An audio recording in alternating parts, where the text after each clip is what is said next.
What's up, guys? Welcome back to the Quiet Part Loud podcast. This is episode 144. Thanks for tuning in. It's just me this week, no guest, but we do have some guests lined up next week and the following weeks leading up to Christmas. Really excited, repeat guests coming back, some new folks to talk about some really interesting topics, and I'll give you more information as they're confirmed and dates are locked up. That'll happen via Twitter or something else, we'll see. But just me today, and I wanted to come on because there's obviously been some announcements around COVID and the tier system that's been introduced or reintroduced in the UK.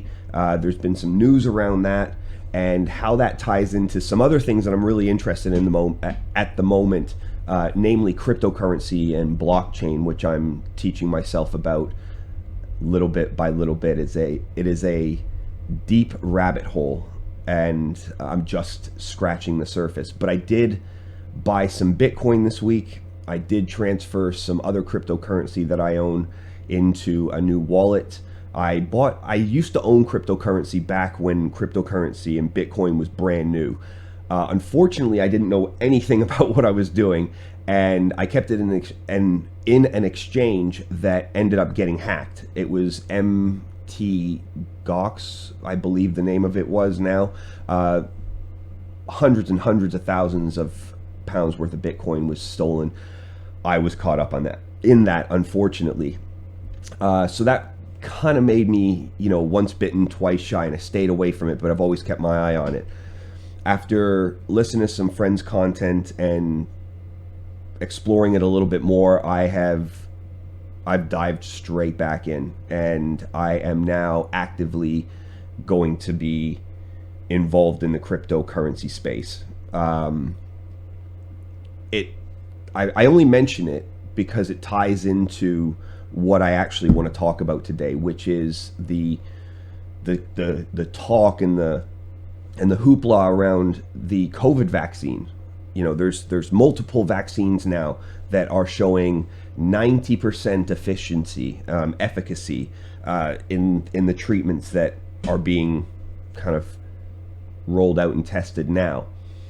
We had a presentation from the UK government this week lauding the efficacy, but if you read between the lines and if you listen to actually what they're saying, this 90% effective rate is actually not 90% effective at all. It is a very small group of individuals that are recording or that they're seeing a 90% success rate in. And that's the thing with these briefings and with these governments and with these medical officers and anybody that's tied into some sort of a common goal. Like, we don't know how heavily invested or associated with these big pharma companies members of the government are, for instance. But I always try to keep a healthy level of skepticism when, and if you've listened to the show before, you know exactly what I'm talking about. I like to call people out on bullshit, and I feel that this is bullshit. I felt this was bullshit when it was being talked about on the press conference, through the media outlets and all of that. And it turns out now that the AstraZeneca vaccine that is being rolled out and was lauded by the mainstream media and the papers as 90% effective, we're almost there. Now it turns out it's more like 75% effective. The 90% efficacy rate was in people who were severely affected by COVID and showed severe signs, high risk of death, etc. And who are those people? If you look at the numbers, if you look at the data, those people are 60 plus, who are generally in poor health or who have underlying conditions, which you could say is the group most affected by most afflictions due to the nature of evolution. So when you say 90% effective, you're talking about 90% effective in people who are going to be most seriously afflicted by COVID, i.e. death, i.e. ventilators, hospitalizations, etc. Okay. My problem here is the rate in which they want to ram this down our throats. Okay. This thing has been developed in under a year, which is extraordinary in terms of vaccine development. The efficacy now, we're learning, is mostly aligned with those who are going to be most severely affected. So what they're saying is, if you're a healthy person who is unlikely to show symptoms or be detrimentally affected by COVID, we don't know what these vaccines will do for you. We don't know how they will work. We don't know how many times you'll have to take it. They don't know how many times you have to take it anyhow. Is this going to be like a flu jab that they recommend that you take every single year? Or is it going to be like a polio vaccine? You know, the MMR vaccine, mumps, measles, rubella. These are vaccines that take years and decades to manufacture, to refine, to make sure the efficacy is not only there, but the safety. And that is the main thing for me with this vaccine, is what's the level of safety that comes with it? How do we know what the medium-term benefits of this vaccine are? How do we know what the long-term benefits of this vaccine are? The answer is we don't. Because when you cobble something together in less than a year, which is a fraction of the time of the normal development of a vaccine, and then tell everybody fake stats about it, and please don't put a tinfoil hat on me and because I start to say things like fake and, you know, whatever. But when they roll out 90% effective, when if you look at the totality of the research being done, the trials being done, the actual efficacy is some 20% less, 15% less. Okay, what's the efficacy in people who are 24 to 35 with no underlying health conditions, who live a generally healthy lifestyle? Give me those numbers. Or is it going to be something that they promote like a malaria, like run of malaria tablets and you know, vaccines you might have to take when you go to certain countries? Nobody knows. But they've rolled out this, you know, world-saving vaccine. These stocks go through the roof for Pfizer, for AstraZeneca, for others, Moderna. But we're not being told all of the information that is required for us to make an informed decision. And then you hear things like compulsory vaccinations.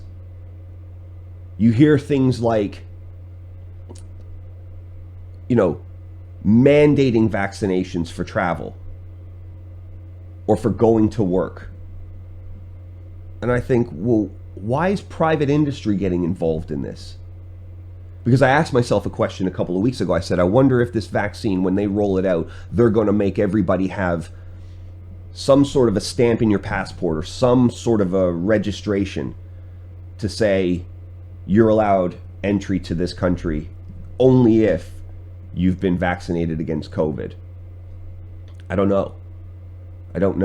But you hear whispers of it.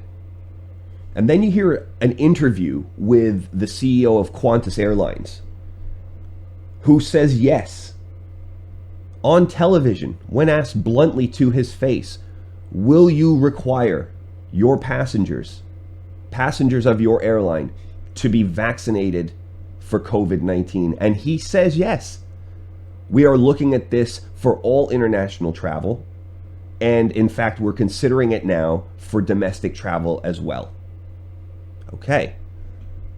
So that's a private company with a board. They can make their own rules and decisions. And then what? It's down for the customer to decide whether they want to use that or not. Use that airline or not. Or fly with an airline that doesn't require you to be vaccinated in order to use that. But again, I wonder, why does private industry want to get involved in this? Well, of course they want to get involved in it because it helps their bottom line. But there is a kind of a deeper rooted connection between the government and private industry. And what I mean by that is, if the government comes out and they say to you, it is mandatory that all citizens get the COVID vaccine, well, then we're living in communist China, right? Then we're living in 1984. But if it's done by coercion, then the government seems to have washed its hands of it. The government seems completely out of that circle of decision making. They're not complicit in making you have to be vaccinated. Boris Johnson came out in the briefing and said, no, the UK does not mandate compulsory vaccinations. Okay, but what if British Airlines do? And then what if Sainsbury's and Asda and Tesco's and Waitrose do?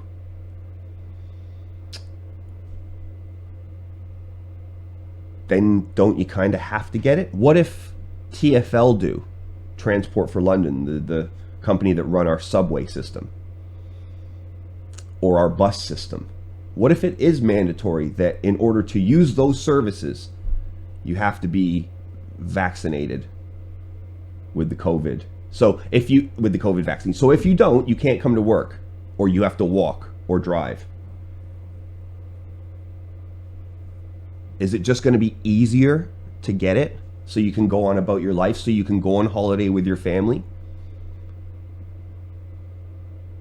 so you can get a job? Is it going to be a requirement? Is there going to be some biometric data that companies install that have some sort of a connection to your medical data? Whew, that tinfoil hat, right? That tinfoil hat. Well, the United Nations have already brought out the UN Biometric Wallet. I think is it the Biometric Wallet? I think it is. What this does, what this proposes, is to keep everything on your smartphone, right? So you would have a digital wallet. And this is why it kind of ties into cryptocurrency, as I mentioned in the beginning. Because in order to own Bitcoin or any cryptocurrency, you need a digital wallet. It's not a physical wallet, right? It's held in the blockchain. It's held in the ether. Again, don't check my words and my phrases. I'm just getting started. But you have to have a digital wallet to hold and to trade cryptocurrency. A digital wallet's just built on the blockchain, right? It's like a way to store information. So if a government can create one of these, or an organization can create one of these, and it can tie all of your data into it. So the United Nations, what are they interested in? They're interested in human resources data, so stuff from HR, all your records, all your job history, all of that stuff, right? They want biometric data, so your health checks, your health records, and things like that. They want behavioral data. No, that's not the UN. That's another company I'll talk about in a minute. They want pension and payroll data, the UN do, right? So they'll have financial access to your financials and to all of your financial details and records and, transactional data. What are you buying? Where are you buying it? When are you traveling? Whatever. They want travel data as well. So they start to form a picture of you in this digital wallet that's got all this sensitive data in one place that they can analyze and will use in assessing you as a score. And I feel that with industry tying into this, it just makes it so much of an easier transition to get back to what we were talking about in a previous episode, which is the Great Reset. And I'm not going to do the work for you guys. If you want to find out what the Great Reset is, then please just Google it. It's very easy to find this information once you start looking for it. But the United Nations is already rolling this out. This is not a test and learn phase. This is a rollout implementation phase of things like digital wallets and comprehensive data on employees and people that are consolidated into one place. So this is the rollout and implementation phase. This is not test and learn. And if you don't believe me, then another case to cite would be a company called Acquaint, I believe it is. ACUANT is the company. They are, again, one of these sort of digital companies that's looking at consolidating data for analysis purposes, what have you. You can look them up. They have recently announced a partnership with the Canadian government, with the department of the Canadian government called DIACC. Okay, that is the Digital ID and Authentication Council of Canada. Okay, I'll say it again. That is the Digital ID and Authentication. Yeah, Authentication Council of Canada, DIACC. Okay, so this tech company has a partnership with the Canadian government. For what? Well, it's to create a trust framework. Okay, what does that mean? Well, have a look at the other pages on the website, guys. The data that they're interested in is behavioral data, financial data, biometric data, document authentication, and others. Okay, they're working with fintech companies. They're working with the banking system. They're working with healthcare companies. They're working with governments. I mean, I like to think of myself as a pretty logical guy, someone who will follow the steps and hopefully lead to some logical conclusion based on evidence. I don't like to be conspiratorial about things. But this, it's right there. They're hiding in plain sight. And if you just close your eyes and keep walking, you'll just fall off the cliff. I mean, think about how they're going to get one step further with this, right? Elon Musk wants to release Neuralink. Neuralink plus this, again, draw your own conclusions, but for me, it seems pretty obvious where this is all leading us. And I don't like it because we're just being lied to, and and that's why the COVID lockdown is just walking us closer to this destiny. We're being told we can't interact. We're being told we can't have Christmas the same way or holidays the same way or anything like that. But they're going to allow 2,000 people into a football stadium or a live concert. They're opening pubs up till 11. Gyms are back open, thank God. Nail salons, hair salons, things like this, they're open. But you're telling me that I have to socially distance from my family. It seems like it's purposely being implemented to have a detrimental overall effect on your mental health, but still keep you aimlessly spending money. It's very peculiar, these tiers that they put in. And they've effectively put 90% of the country in a tier 3 lockdown. It's just, it's bonkers. It's just insane. But somebody said to me, they're like, I got 30 years left in my life, maybe. This person said to me.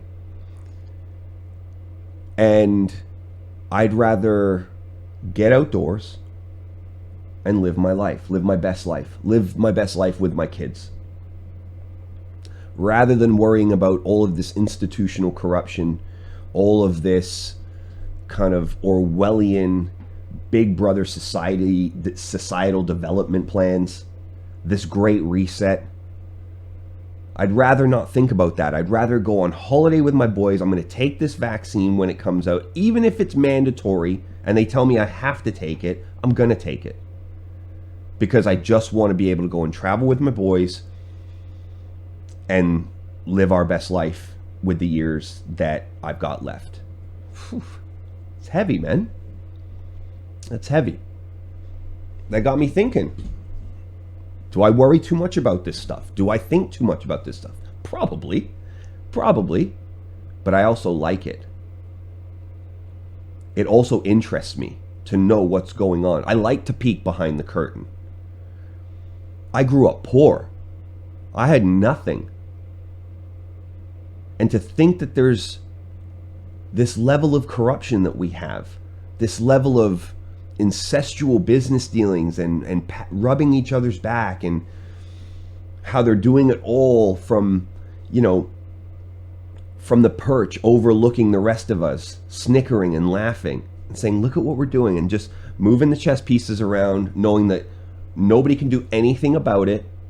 That bothers me. That really bothers me.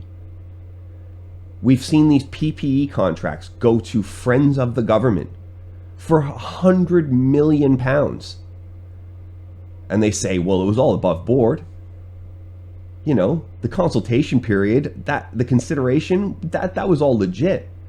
It just so happened that my best friend got a £122 million contract when he does have zero experience of manufacturing or distributing PPE equipment. It's convenient. So good. What a lucky guy. I occasionally play the lottery. Just once I would like to be that lucky. Just once. But it got me thinking, should you worry about this? Should you worry about this if you've got kids? And my response to him was precisely that. Is why you should worry about it, because you've got kids. It's the world you're leaving for them. And what if they want to have kids? Do their kids grow up where they're implanted with a chip and every single movement is then tracked to give them a social score to take away their individualism? I don't think so. I think our individualism is the greatest thing about us. I think it's the ability to think outside of the box, to be offensive if you need to be challenging if you need to be perversely hilarious. These are things I love. These are the things I love. And I just fear that with the measures that we're seeing with COVID and the mismanagement of it, I mean, come on. Australia, we got a call from our friend, 27 days without a case. My buddy in Taiwan has been back to normal for over a month. We're dealing with tears because we can't get this island under control. Lock the fucking thing off. What is the matter with you? This government. But I think it's because of the kids. We need to call account. We need to hold to account the people who are supposed to work for us. And we should buck back with our resources. Dave Chappelle just released a 15-20 minute special via Instagram. And it was about how he got stolen from. And how he's going to take it back. And how all he's asking for is for people who agree with him or want to support him to talk with their wallets. To talk with their eyeballs. And to not watch his content. Because HBO Max had licensed the Chappelle Show and he doesn't have it in his contract to receive any revenue from that. Netflix had it streamed. He went to them, said it hurt his feelings. They took it down. Great PR for them. Great move to, solidify a relationship with a commodity that is the talent of Dave Chappelle. But we need to buck back. We need to buck back properly. And I'm not saying that you don't need to wear a mask. I'm not saying that COVID isn't real. Don't get that twisted. I'm not saying that at all. I'm just saying that how we deal with it is and should and can be a lot better than what we're being told by our medical professionals and our leaders in government. Because it's a shambles what they're doing. And the fact that this might be some small part of a grander conspiracy to talk us into, coercing us into being compliant, being trackable, and being scored? No, we need to buck back on that. We need to buck back on that. Imagine, you start with a number. You start with a number. And because you have a couple too many takeaways, your number starts going down in the health category, right? It's like one of those things where you've got like the 4 bars, right? It's like you've got your health, you've got your strength, whatever. You've got your money, right? And you've got your, I don't know. It usually was like speed, strength, agility, right? Weapons. You know what I'm talking about. But imagine everything was run by a compulsory chip that was monitored. And it levied scores against you in all aspects of your life. And just because it was tracked, just because you had integrated it, just because we went ahead with complicity, they now start to score us. You don't think social scoring works? Have a look at China. They're already doing it. Somebody said to me, you take a trip to China as a businessman, you may get back to the airport and find a jaywalking ticket waiting for you. Because the digital facial recognition that they've got is, well, it's second to none in the world, right?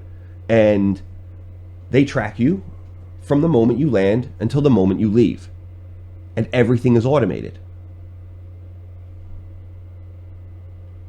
We could talk about China a little bit more, but I'm still doing my research on the Belt and Road Initiative. And if you don't know anything about that, you need to have a look at that as well. But I just think that we're in a really dangerous place, right? Because in America, we see Joe Biden and he just announced his cabinet and it is back to normal. You're welcome, America. You got what you wanted. You got done with a guy whose behavior you didn't like for a guy whose policy and affiliations got you to the point where you elected Donald Trump in the first place.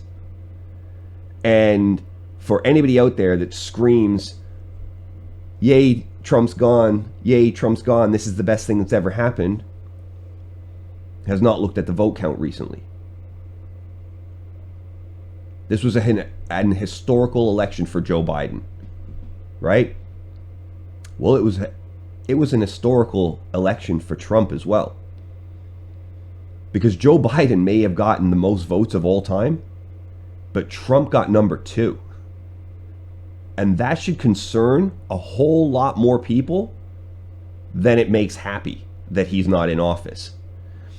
And you need to look at the resume of the guys in his cabinet. You've got big pharma ex-CEOs. You've got big pharma, big oil lobbyists. You've got venture capitalists and people who have been with Joe Biden for 20 plus years. So, back to normal? How quickly people forget. But they're all about compliance in that government. I mean, look at what Kamala Harris did as, what was she? Was she district attorney or prosecutor general of California? She was withholding evidence. She was keeping black kids in jail for nonviolent drug offenses. This is your vice president, guys. You're welcome. You did this. Apparently.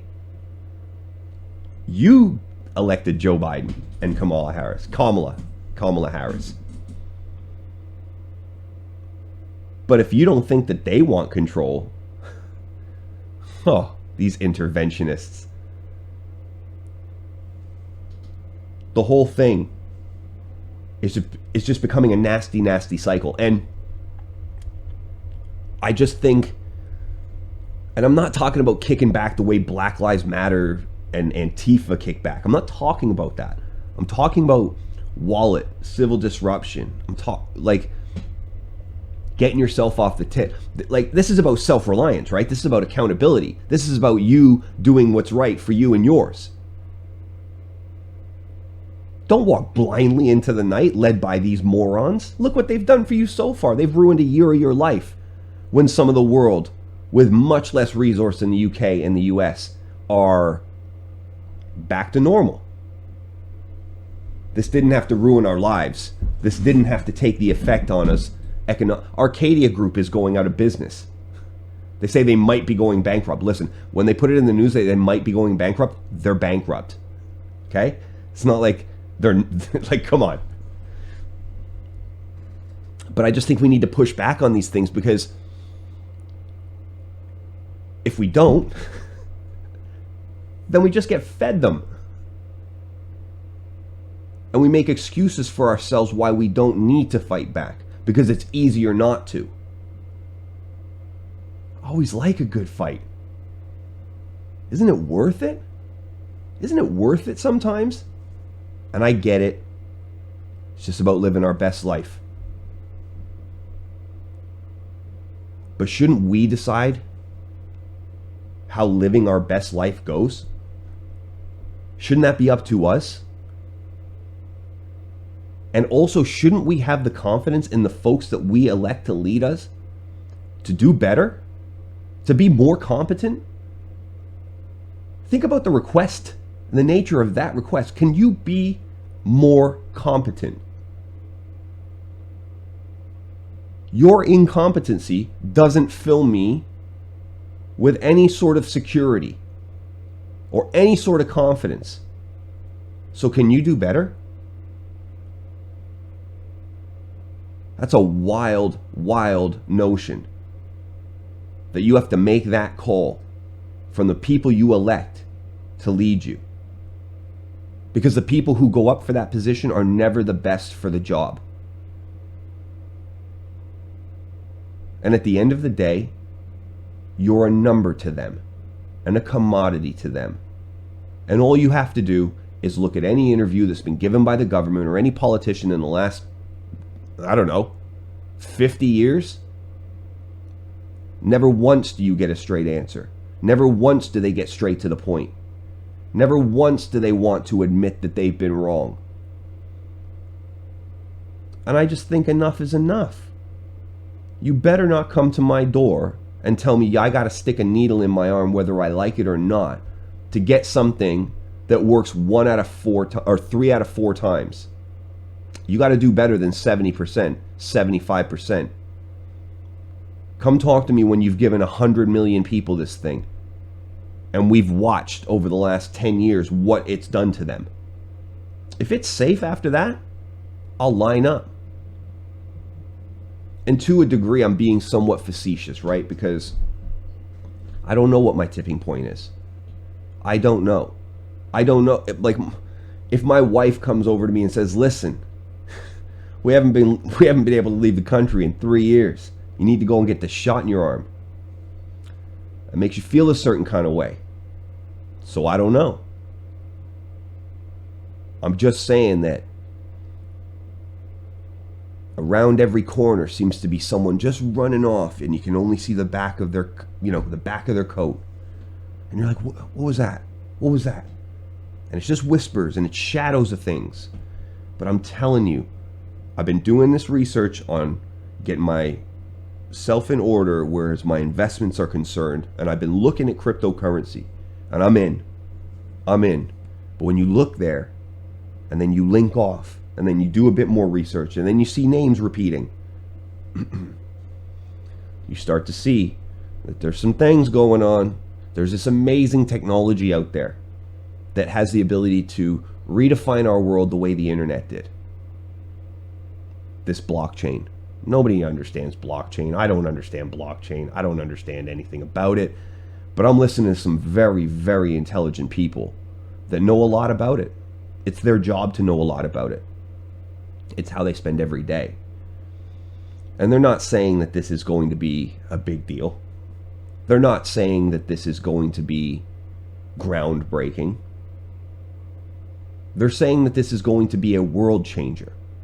They said this is the internet. They said Bitcoin is like Google, Facebook, Twitter, Amazon, all wrapped up in one. It's that level big. So I'm gonna see what it's about. But whenever you get something that is world changing, as they describe it, as the experts describe it, unknown potential, but revolutionary nevertheless, undoubtedly revolutionary. When you've got that, you're undoubtedly going to get somebodies that play in the space for their own end, and their own ends are more nefarious. They're about control rather than freedom. And that's the difference. This is how our future will be defined, I think. Is whether you are part of the blockchain that encourages freedom, or you're part of the blockchain that is about centralization. And if you subscribe to the centralized version of what the blockchain could be, you are putting the handcuffs on yourself, and you are helping, in my opinion, put the handcuffs on the rest of us. So that's my thoughts on it. I don't want a mandatory vaccine. I don't think vaccines should ever be mandatory unless they have undoubted proof of success. I would definitely vaccinate my kids with mumps, measles, rubella, polio, these sorts of things. But when you come out and you tell me something's 90% good to go, or 95%, I think one of these Pfizer vaccines was 95% good to go. And then we scratch the surface a little bit, and all of a sudden it's 75%, 74%, 73%. Well, again, you lied to me. And that's what I don't like. I don't like liars. I try never to lie. I try to be as honest as possible. I try to be straight up when I do this show. And all I expect, at the very least, is for the government officials, for some of these corporate psychopaths, to just once be honest with us. And just say, listen, it's not ready. We're going to mandate masks. That sucks too, but it's not the end of the world. Our economy's going to change. We're going to get through it together. We fucked up. We fucked up. We thought this thing was good to go. We thought we could handle this thing. We couldn't. We fucked up. And we spent way too much money on corporations when it should have went to the people. We fucked up. This vaccine, we thought it was 90%. It's 75%. We fucked up. Sorry. We fucked up. We're going to keep working for you guys. We messed up. We were told some stuff. The stats look good. We blew it up. We shouldn't have. Sorry. It's so easy to do it. It's so easy to hold yourself accountable. Except when the sword of Damocles is hanging over your head, right? And the first time you admit you fuck up, you're gone. Stick to the script, boys. Stick to the script and we'll all get through this. I think we need to hold them accountable. I think we need to put the pressure on them a little bit. And I would just implore you to consider whether or not you are ready to have your government come out and mandate, or very sneakily watching corporations try to mandate that you must be vaccinated in order to use their services. It's just funny when a YouGov survey comes out and it says, of the people surveyed, Brits support the government making it legally compulsory for all Brits to be vaccinated. This is a YouGov survey that came out on the 17th of November this year. Once a coronavirus vaccine is available, would you support or oppose the government making it legally compulsory for all people in Britain to be vaccinated? The general population, 49%, it says, agree. They would support a mandatory vaccination, with only 34% directly opposed to it. Now, I don't know everybody, but I'm calling bullshit. I'm calling bullshit. I don't think 50% of people surveyed would be like, yeah, come on around and let me line up and get that mandatory vaccination real quick. I don't know shit about it. I don't know anything about it. You told me it was 90%, but now it's 75%. But you know what? I'm still with you. I'm still with you. I just don't think so. That survey, if it was taken before the vaccine stats came out and before the stats were amended. But if you asked them now, it'd be a lot lower. But I don't believe it in the first place. I just think we need to hold these people to account. They tell us lies. The media feeds us lies. It's so transparent that they're lying. They have no remorse or resentment for lying. These are crooks. How many times would you let a bully you before you swing back?